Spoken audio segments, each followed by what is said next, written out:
আমি আজকে আপনাদেরকে আমার স্ট্রবেরির গাছ দেখাবো। ধরুন ধরে আপনাকে আমার স্ট্রবেরি গাছ দেখাই। এটা একটু রান হয়েছে, কানকে আবার গোটা রান হয়ে যাবে। আমি এগুলো গাছের মধ্যে দেখেছি, এগুলো না দিলে পাখি খেয়ে নিবে। চলুন আপনাদেরকে আমার স্ট্রবেরি গাছ দেখাই। আর এই যে এখানে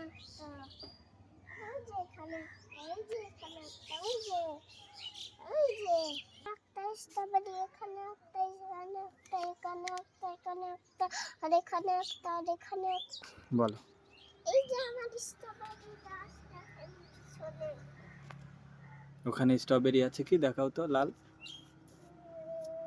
স্ট্রবেরি এই যে একটা, আর এখানে এই যে একটা, এই যে এখানে আর এই যে দেখাও, ওটা দেখাও, এই যে একটা, এটা দেখাও, এই যে এটা এই যে গ্লাস থেকে খুলে বের করো। এই যে একটা গ্লাস থেকে খুঁড়ে বের করবো। হুম হুম এই যে একটা হুম লাগিয়ে দাও।